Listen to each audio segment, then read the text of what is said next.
Hi කොහොමද ඉතින්? බලන්න මේ පෝස්ට් කාඩ් එක ඔයාලටත් ඇවිල්ලා තියෙනවද කියලා. මේක ඉන්නේ අවුරුදු 30කට වැඩි කාන්තාවන්ට. මේක නිව්ගන් කෙන්ෂින්ෝ ඔශිරස කියලා කියනවා. ඒ කියන්නේ බ්‍රෙස්ට් කැන්සර් ස්ක්‍රීනින් එකක් ගැන. මේක ඔයාලගේ සිටි ඔෆිස් එකේ හෙල්ත් ඇන්ඩ් වෙල්ෆෙයාර් එකකින් තමයි කරන්නේ. ඉතින් අවුරුදු 30කට වඩා වැඩි කෙනෙක් නම් ඔයාටත් මේ පෝස්ට් කාඩ් එක ඇවිල්ලා ඇති. මේ ස්ක්‍රීන් ටෙස්ට් එක ඔයාට කරගන්න ඕන නම් ඔයා මේකේ පිටිපස්සේ තියෙන QR කෝඩ් එකෙන් මොෂිකොමි කරන්න ඕනේ.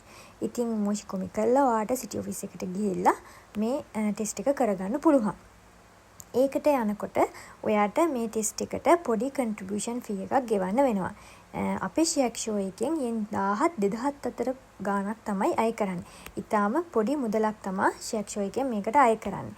ඉතින් මේ ටෙස්ට් එකේදී අල්ට්‍රාසවුන්ඩ් සහ මැමෝග්‍රැෆි කියන ටෙස්ට් වර්ග දෙකම අයත් වෙනවා. ඉතින් අපේ ශියක්ෂෝ එකෙන් නිනෙන් කන්නේ එකයි තමයි මේ කෙන්සර් එක කරන්නේ. ඉතින් ඔයාලගේ ශියක්ෂෝ එකේ වෙබ්සයිට් එකට ගියොත් මේ ගැන වැඩිදුර විස්තර බලා ගන්න පුළුවන්. ඒ විතරක් නෙමේ මේ ටෙස්ට් එක ඇර තවත් ස්ක්‍රීන් ටෙස්ට් කිහිපයක්ම ශියක්ෂෝ එකෙන් කරනවා. ඒ සියලුම විස්තර ඔයාලගේ ශියක්ෂෝ එකේ වෙබ්සයිට් එකේ අඩංගු වෙනවා.